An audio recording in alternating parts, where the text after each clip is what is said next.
It's my incredible privilege to introduce the sector updates. So these are kind of some rapid fire updates about what's happening out in the sector. And I'd like to invite Annette Madden from Creative Australia. Remember, it's Creative Australia now, it's the artist formerly known as Ozco. Michelle Ray from Media Entertainment and Arts Alliance. If you are around, solidarity, come on down. And we've also got Celia Riordan from Arts Queensland here as well. So while everybody's getting assembled, my lord, that was a full conversation. I'm a producer, but also some of my practice as well is about ancestral medicine and ancestral healing. So if anybody actually does want to pick up that conversation about what to do on this country when you are not a First Nations person, by all means, just come and have a yarn. I've got a few resources I can share with you to help you get on your journey as well too. Yeah, I'll be selfish and I'll start with a quick rapid fire sector update. So we've got until 2 p.m. 2:30 p.m, that's 17 minutes. If we go longer than about 2.5 minutes each, we'll get in the way of everyone's cake. And that's not nice. Okay, so for those of you who don't know what Theatre Network Australia is, we are the peak body for independent and small to medium artists and arts workers. So we talk to these lovely entities here, we also talk to government, we also talk to our sector here, and we are the connector between all of those entities. You can pick up the phone and have a yarn to TNA staff about anything in the sector that concerns you, and we will create an advocacy plan around it. Some of the highlights from this year at the moment is that we are so happy to see that there is a national cultural policy. It's been a while since we had one of those.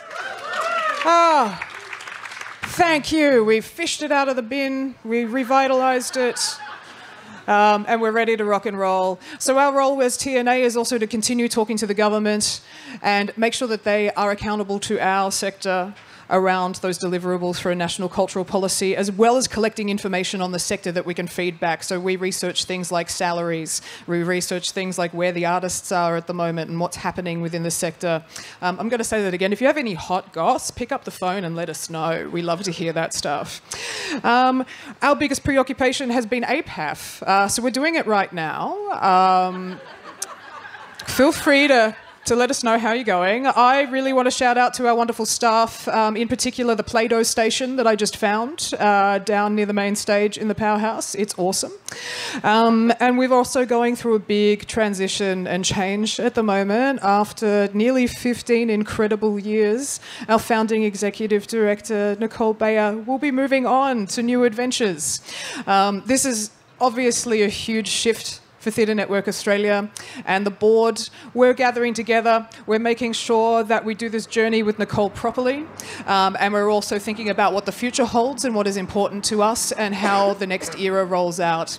So keep in touch with us. We're looking at advertising for a new role around about October-ish, but we'll keep you posted. Otherwise, thank you for coming to APAF. Please enjoy yourself. I might throw it over to Annette. Are we on? Yes. Excellent. Thank you so much, Erica. My Face ID isn't working. Oh dear. So firstly, I would like to acknowledge that we're meeting on the lands of the Yagara Turrbal people and pay my respects to elders past and present. I'd also like to just say a huge thank you to our colleagues in that last session for their incredible generosity. I think everyone, would agree that that was just an incredible way to start the conversation over the next few days. So thank you, and a huge shout out to all our incredible First Nations colleagues here with us this week. It's quite hard to do a Creative Australia update in 5 minutes. It is obviously a really... Oh, it's 2.5 now, so I'll just get cracking, shall I?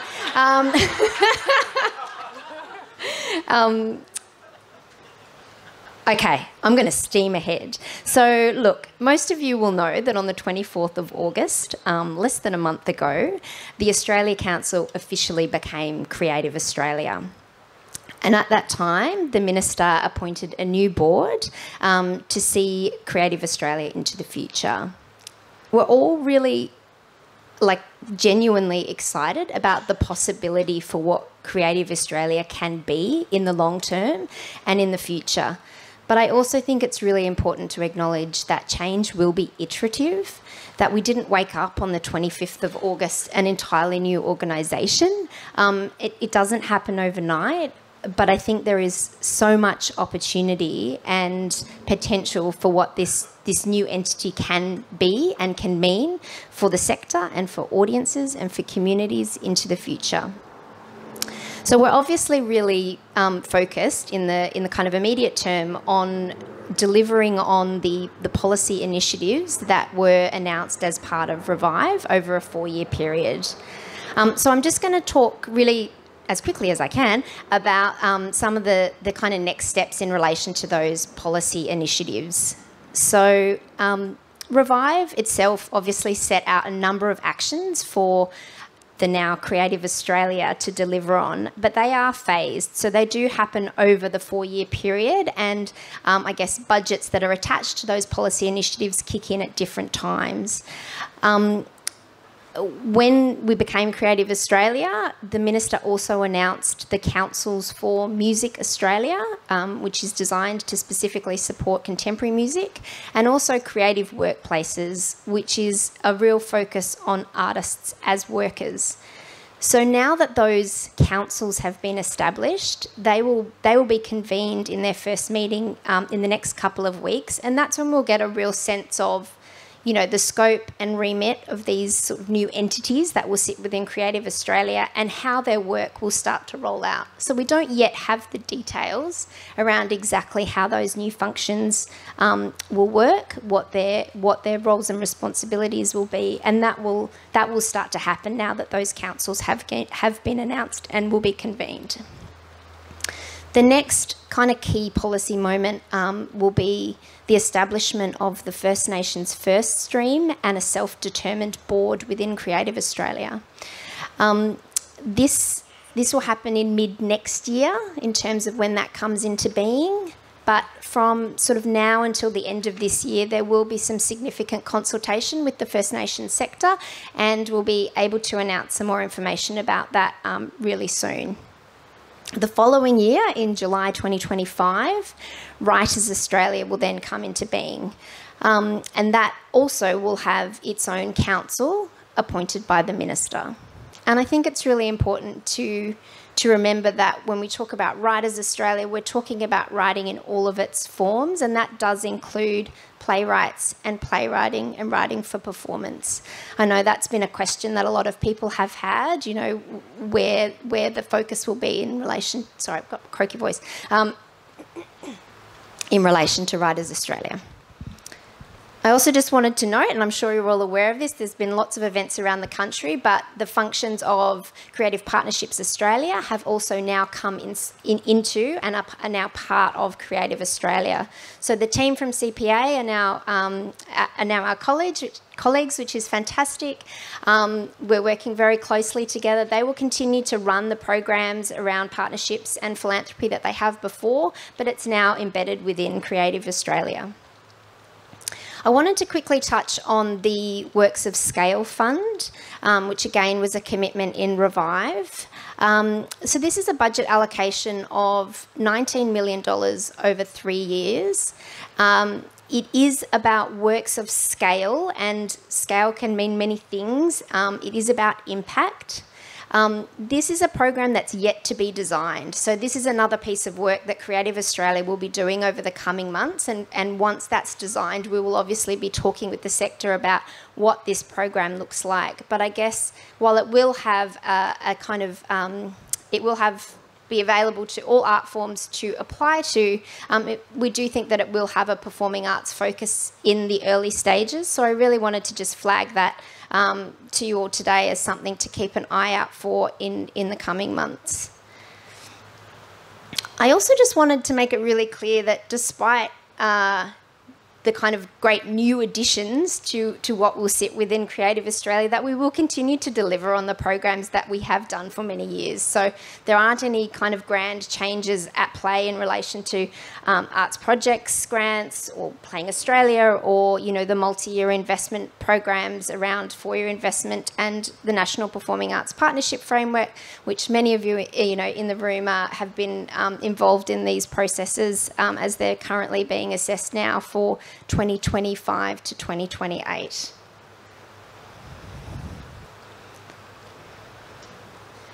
I know I've totally gone over my 2.5 minutes, haven't I? But I'm not going to stop because I'm not done. Spoken like a true federal government worker.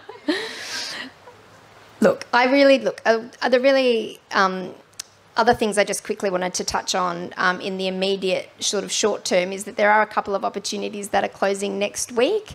We've got the new suite of international engagement programs, and that is around market development, international touring and presentation, and also international exchange. So that closes next week, but there's another closing date in February as well.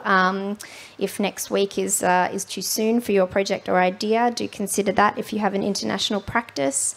And I also just wanted to flag that we have some industry initiatives open at the moment around governance training. So there's a suite of webinar conversations around governance models and conversations around governance, but there's also a series of training that you can apply for if you're interested in upskilling around governance with the Australian Institute of Company Directors, and all that information is available on our website. Check it out there.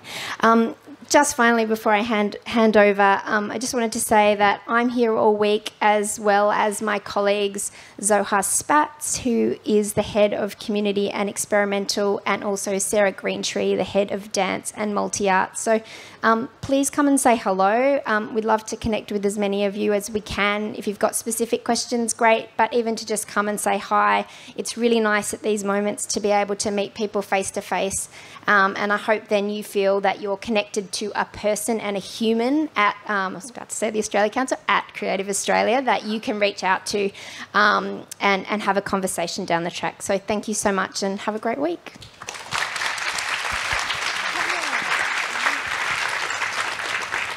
I started a timer because I'm a union official and time is nothing to me. My name's Michelle Ray, and I pay my respects to the elders past and present of the land on which we meet. But more importantly, the fact that the Creative Australia and its First Nations pillar gives us all a sense of the responsibility and the importance of it. I just want to let you know what is this union that this woman works for just at the beginning. So MIA is the Media Entertainment Arts Alliance. That means we represent actors, dancers, let's just say performers. It's a much more inclusive term. So if you're performing, you can be a member. Crew, and also journalists and media workers. And so I just want to take a moment as a group of artists to say, how amazing is it that a federal government representative just called us arts workers? Let's remember 2020. You weren't workers. You didn't get job seeker for lots of us. And so this is a really important change. It also is about telling our stories and being reflective of our communities. And that's a really important thing, and something as a union we've been advocating for, and as an industry we've been doing and advocating. But with that comes responsibility. We have a responsibility when we're telling stories that reflect the community of which we live, that the space that those workers are in is safe. And that doesn't come by just saying we will tell the stories. And so a big work of MIA is actually inclusion and access, and what that means. What does safety mean? Because we know the terms, right? Cultural consultant, cultural safety. We know what they are. We know those words. But what do they mean in practice? What does culturally safe look like in a workplace? How does it, no matter who we are and how we identify, do we go to work and we come home safe? How do we manage our fatigue? How do we manage our mental health? How do we manage the way that we tell stories so that at the end of it we have grown as a community and grown as a worker and have the ability to do that again and again and again. So I think that's something that's really important. I also think it's a really exciting time. I'm based in Queensland, so I'm a little parochial, and I'm sorry for all of you who've travelled, but Queenslanders love live performance. There's a reason why every major musical ends up in our city, and that is because, oh, there's my timer. That's really quick, eh? I know, it really disappears. But it's also because our people will buy the tickets to come. That means together we have to work on things like affordable venues, because all of you in here have stories that you're wanting to tell, but it's finding a way to be able to do it in an affordable way. So as part of our major work, we're doing a thing called Local Hires Are Hot. Because they are, and that's because no matter where you are, whether you're from Sydney, WA, Queensland, we all deserve career pathways in the towns that we call home. And to do that, we need affordable access to venues, we need job opportunities, and we need our whole community to celebrate just how vibrant and amazing we are. So safety, vibrancy, and the inclusion of everyone and all our voices is the work of Mia, and I'm kind of excited about what that means for our industry. And I went to 3 minutes, but it's okay. Oh, good. Thank you so much, Michelle. Oh, Celia, you're looking ravishing in teal. Bring us home. Ravishing in teal. Hello everyone and welcome to Queensland. I'd like to start again by acknowledging the traditional owners of the land on which we're gathering and pay my respects to elders past, present and emerging. Again, welcome to Queensland. It's a fantastic time to be here with Brisbane Festival bursting, Big Sound last week and the Undercover Festival starting in a couple of days as well. So we also we're supporting this event to support collaboration and conversation because we know that's fundamental to delivering outcomes for the sector. So it's collaborations between you all, but between governments and other parties and funders, collaborators and philanthropists and corporate sector. Just to go on the policy conversation, Queensland Government launched our Creative Together roadmap in 2020 and we released our latest 4-year action plan, Grow, last year, and happily they align with Revive. It aims to boost the arts sector, deliver social and economic outcomes and embrace the opportunities that are presented through Brisbane 2032. The last session was talking about legacy, and I think we're very focused on what legacy can be for Australia, for Queensland, and for particularly being a powerful celebration of First Nations arts and culture through Brisbane 2032. Arts Queensland, we currently fund 80 organisations across the state, which is a very diverse state. And through Grow, we were lucky enough to secure through the budget process $50 million over 4 years, which is on top of our base funding. So we've just rolled out the first year of that funding in 22-23. An approach to that has been around really refreshing our grants programs, listening to the sector and responding in terms of what we heard from you all around multi-year project funding being fundamental to supporting time and funding certainty to deliver quality and develop works. So that's something that we've rolled through the programs. And new initiatives like the Strategic Partnerships Fund, which is about leveraging government investment to grow outcomes and sustainable business models and careers. Last year, I think it was about 9.5 million we were able to invest in the sector, and there's multi-year funding that's been committed through that process. Are you timing me now? And some of that funding supported 168 applicants with $8 million in single and multi-year funding. So we're very mindful of making sure that we're supporting consistent funding into the sector. One of the other new elements we introduced, and we have received some really positive feedback on it, is around industry placements, which is supporting 60,000 in 1 year and 30,000 in the second year to support the employment and career and capacity building of particular areas of the sector that need growth. And that's embedded across our project funding. So that's something that is early days. It's sort of 6 months in the cycle. So we're keen to see and receive feedback on how that's working across the sector as well. Investment that has also examples of where we've sort of invested in that space is through Creative Partnerships Australia, we provided nearly $400,000 worth of funding to extend the outcomes in Queensland through the +1 funding program. So that supported 9 Queensland-based arts organisations to leverage Queensland Government money to support their donation and fundraising campaigns.